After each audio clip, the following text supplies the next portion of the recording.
Gothamites, and welcome back to the channel. I am the Crowlector, and on today's video we're... Alan. I'm sorry? Alan. No, that's not me. On today's video... Alan.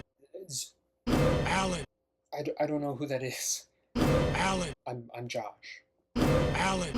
Alan. No. Alan. No, Josh. Alan. No, say it with... Sound it out. Say it with me. Josh. Alan. Josh. Alan. Josh. Okay. Okay.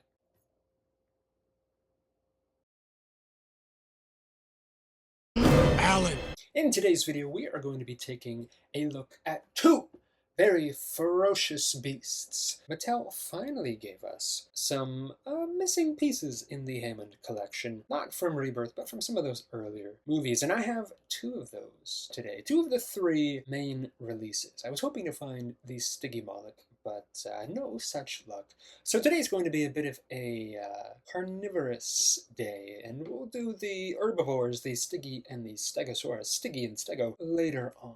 Because today we're taking a look at the Lost World Jurassic Park Tiger Stripe Velociraptor and the Jurassic Park, the video game, Troodon. Why hello there. Yes, it's me, on the exact same day as before. I simply had to move to a bigger room because these dinosaurs are so big. There certainly hasn't been any time that has passed between those last parts and this one. Ha ha ha ha ha.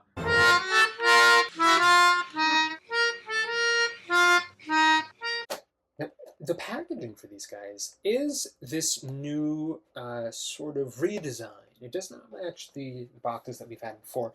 I do like this redesign, especially the kind of bluish inner card there. I don't know how I feel about these renders here on the front.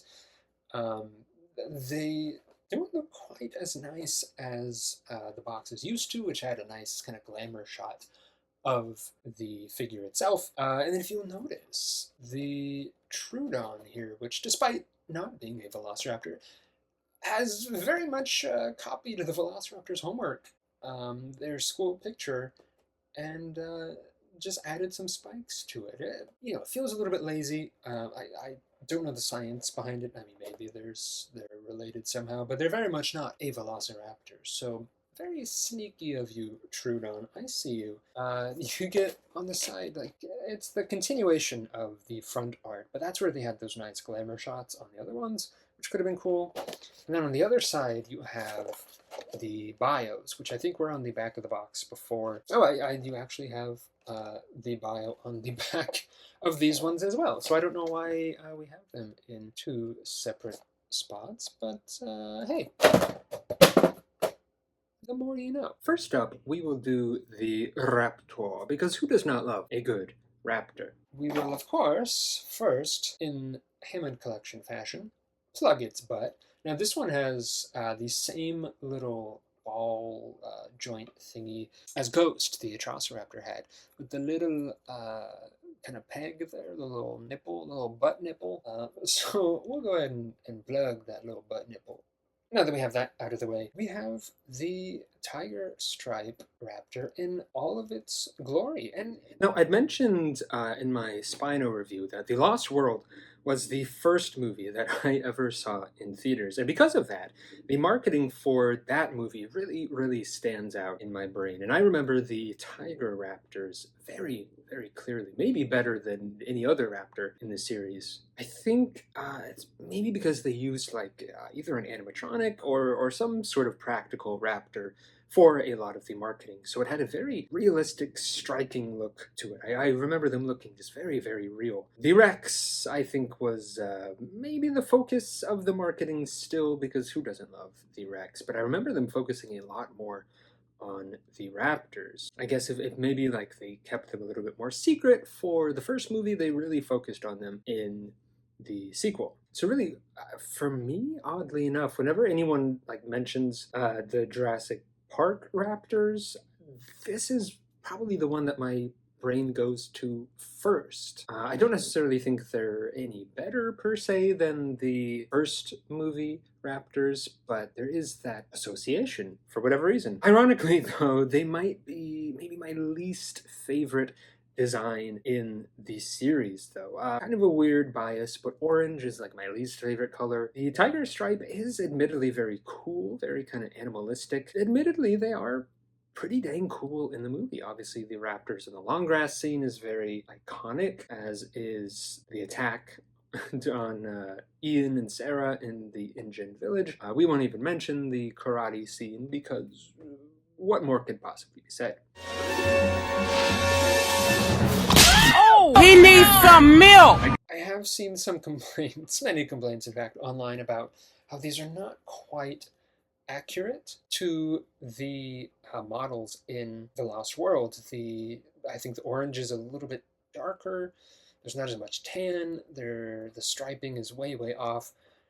To be completely honest, I'm not a huge stickler on the inaccuracies like that, but I totally get it. In terms of the Raptors, my favorite, I think, would probably have to be the Jurassic Park 3 Raptors, which luckily did get a pretty good offering in the Hammond collection. But if those guys were inaccurate in any way, I probably would have been a bit bummed myself. Now, in terms of sculpt, it is going to reuse, I'd say, a fair amount from just the base Raptor. Although now that I look at them side by side, there are some significant differences, especially along like the curves of the spine here. Whereas this one kind of dips down. The Tiger Raptors almost kind of goes up a little bit. Obviously, this was the first Raptor that they released in the Hammond collection, so the sculpt has been updated a bit. In fact, let's get blue, because I feel like blue's probably a better, more recent indicator. Very similar, but there are some differences. I like that they didn't just reuse the entire sculpt. Again, with the body, it is actually different now that I look at them side by side. I notice especially along the spine. The stomachs look very, very similar, but the spines look different. Maybe it's just a trick of the light, but the claws are different, whereas blues kind of hang straight down. They did kind of flare out the Tiger Raptors a bit more. The claws as well. Now, the toe claws are a bit of a point of contention amongst fans and collectors. They've undergone many, many transformations from the very thick, almost like sausage-like ones from the first Raptor there. You know what they say about big feet. Big sickle claws. And then we got some adjustments as the line went on, which again is a very nice thing about the Hammond collection, is that we are finally getting painted claws on both the arms and the legs. No more flesh-colored sickle claws or anything, or having to fill it in with Sharpie, which is nice. Point being, I do like that they are kind of constantly reworking the Raptor, but the only downside of that is that it does make those earlier ones just kind of stand out all the more for all the wrong reasons. The newer Raptors have that nice glass eye, which does catch the light really, really well. I mentioned it in the Spiner review, but the only downside to the glass eyes are that, depending on how they're set into the figure, sometimes you might get one where the pupil is just missing entirely. Actually, I think on this one, yeah. So on the Tiger Raptor, they actually painted the pupil on the outside of the glass eye, whereas on a lot of the other ones, including the bigger ones, the pupil's on the inside of the glass eye. I'm interested to see how that affects things going forward, if we do get less of that kind of wonky eye. Whereas, as you can see, the very first Raptor, and then I think the Jurassic Park 3 Raptors as well, have that painted plastic eye, which doesn't look terrible per se. It is, of course, very vibrant. Now, I think the biggest point of contention with at least this guy, overwhelming underbite, shall we say. He looks like a very regal, established gentleman. Hello, my name is Reginald Raptor III. What a jolly good day we're having on Jurassic Park. It's not quite as noticeable when you open up the mouth. It is still, the closer you get, the more noticeable. Angle is a big thing with these Raptors, I've noticed. You can open the mouth relatively wide. I think a lot of people, or at least I thought at first, that maybe people were opening it up so wide that it kind of dislocated a bit, but no, I don't know how well you can see it on this one. Maybe let me try and move. Maybe. I don't know if you can see it, but there is that little like gap there between the upper jaw and the bottom jaw where you can just see straight through. So I don't know if it is just a matter of they're like installing it in the wrong place. Obviously they want to leave some room for the hinge, but even still, like, it doesn't cover anything up. You can still see right through it. So we'll see. That is definitely, now that I think they've locked down the claws, I think that's what I would focus on next if I were them, because this underbite, oh, maybe this is like the aftermath of after Kelly kicks it in the face and it dislocates its jaw. Or maybe, like I said, it is a British raptor. No offense to any Brits who may be watching this. But other than that, very, very nice, all things considered. You do get the standard articulation, get some nice upward movement. Not so much on the downward, though, even with the rest of the neck. But you can move it a little bit up and down, of course, side to side. So I'm a little surprised. I don't know how much it is on the other ones. Yeah, I guess the Raptors have never really had much in the way of neck movement. Maybe that's another thing they could improve upon. It does look like this raptor's neck is more on a ball joint, where at least like Blue just had like the straight hinges, whereas this one does not. So that's interesting. Maybe that's affecting the movement. Anyway, you do get the nice swivel hinge at the arms and a swivel hinge at the elbows. I do like that they've made the arms a little bit thinner on some of the new releases. I think it really helps add to just like the limberness, the litheness. I don't know the word I'm looking for, but it looks really nice. Leg-wise, just like with the Spino, you can do the Jazzercise, the Thigh Master, and you do get the full rotation, although it does kind of bump into some things, maybe like halfway around. You do get a swivel hinge at the kneecap, but you're not going to get a whole lot of movement just due to the sculpt. And then a nice sort of swivel hinge at the foot. It'd be cool if we started getting articulated sickle claws here. Not necessarily a must, but I think it would be really cool. The tail, you do get nice ball joint. It is slightly bendy as well, not super, super bendy, but you can get some good movement out of it, at least like from here to here. And this is a much nicer, more stable tail than some of the other Raptors we've gotten. Blues, for instance, on mine is very loose. You can see it doesn't really hold well. And the Pyroraptor just will not stay in no matter what I do, which is a shame because it is a really cool design, a mostly well executed figure. It at least does not have the severe underbite. And here we have the almost full Raptor family tree. I am missing Delta. Delta's over on this shelf, or Delta gets left out of everything. All the way from the Jurassic Park 1 Raptor, Jurassic Park 2 Tiger Raptor, the Jurassic Park 3 male and female, Blue, of the Pyroraptor, the red feathered stepchild of the Raptor family, and then Atrociraptor Ghost. I really do hope we get more of the Atrociraptors soon. We got one more of the Raptor Squad, so I'd be okay if they just alternated both of those squads until we got the full thing.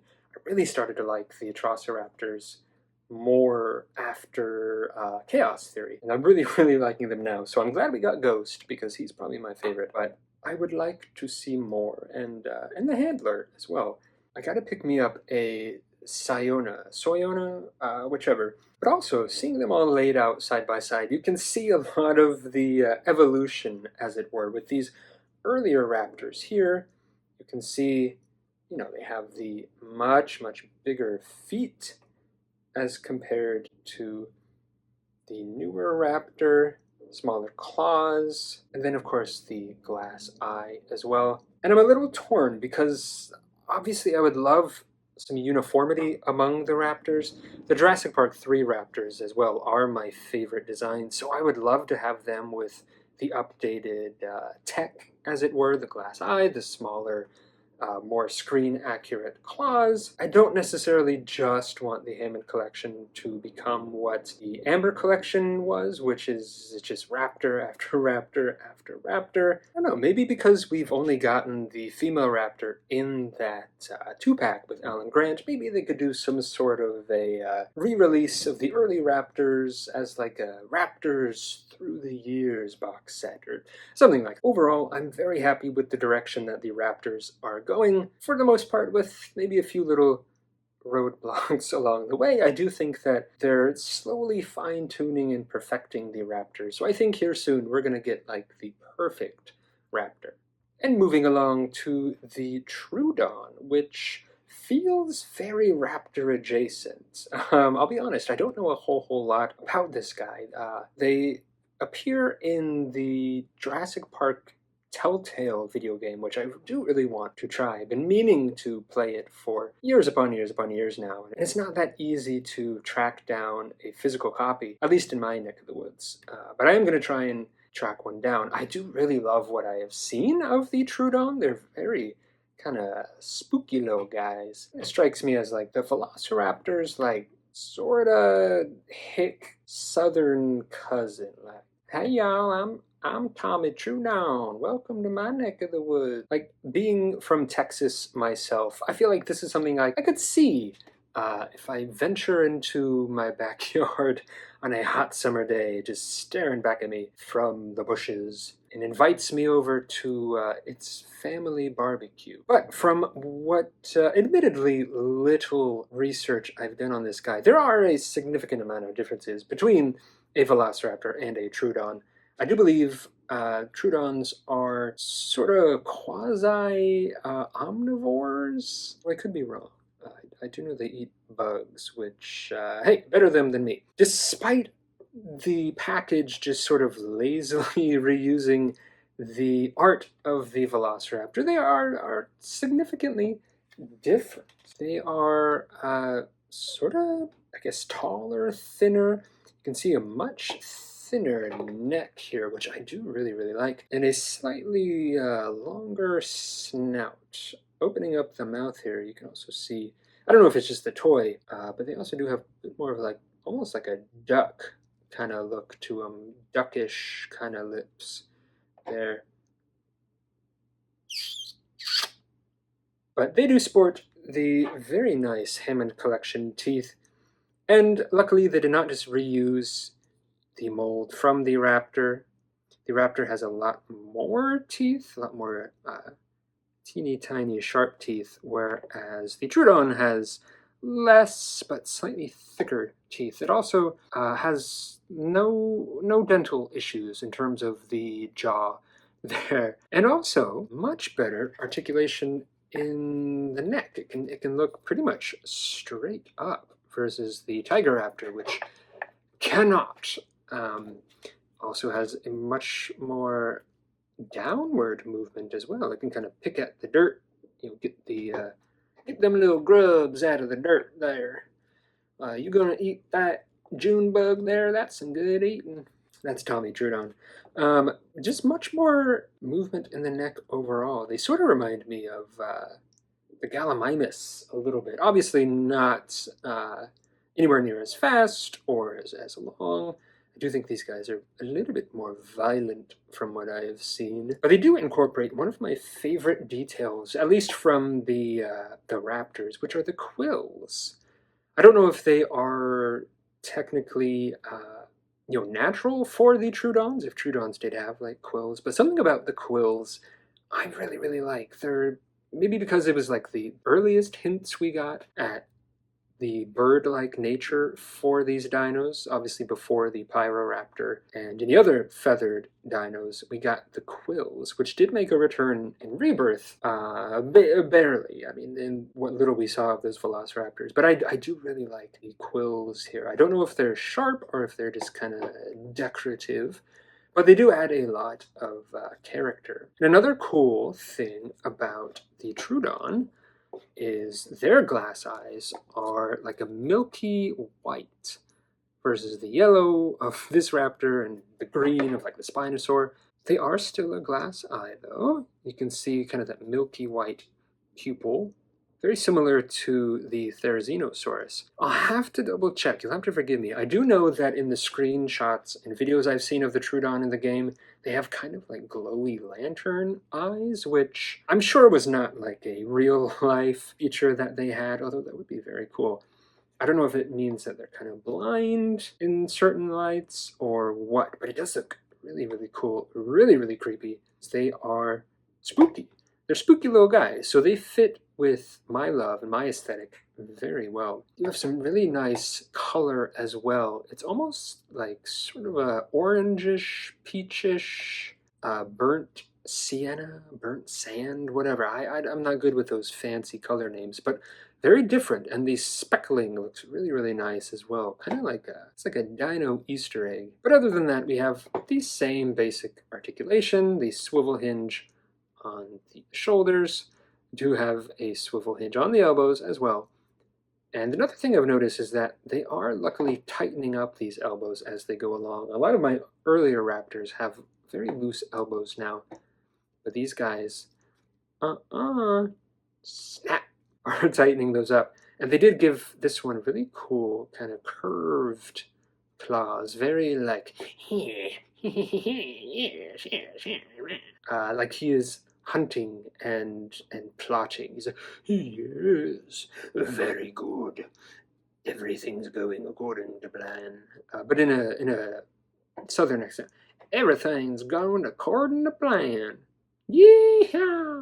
And then your classic rotation for the legs, and some nice swivel hinge on the feet. I like the little spiky spike in the back there. I don't know how practical they are, like what they're used, if they do like jump up on things and kind of slash them. But again, the Troodon, I don't know, there's just something about it. I'm really eager to learn more because it's full of details and seems rather dangerous for not being as much of like a featured predator as the raptor. They do seem like they're pretty well stocked. So I'm excited to learn more about these spooky little guys. Now, what in tarnation do you think you're doing? Excuse me, good sir, but I'm afraid we're going to have to eat you now. I think that'll about do it for these guys. They're a nice pair. I'm glad that they released them together. They do match up really well together. You know, obviously the oranges. Out of the two, I think the Troodon is definitely the stronger one. Again, they have a lot, well, maybe not a lot, but a fair amount of things to work with on the raptors. I'm glad we did finally get the Lost World Jurassic Park raptor. We can get that out of the way, and now we can just hopefully focus on the Raptor Squads, the Jurassic World raptors and the Atrociraptors. I'd love to even see the Jurassic World Rebirth raptor for as little screen time as it got. I think because it is so reminiscent of the Jurassic Park 3 raptor. But yeah, let me know which raptor or Atrociraptor you guys would like to see next in the series. I'm hoping for some more Atrociraptors next, personally. Maybe Pantera? What other dinos would you guys like to see in the line? Let me know in the comments below. While you're here, tell me if you are Team Tommy Troodon or Team Reginald Raptor III. And we'll see who wins in this tournament of Jurassic cousins, as it were. I will be back soon with more creepy Crowlection content. But in the meantime, don't forget, y'all. Excuse me, would you mind staying spooky? Rah.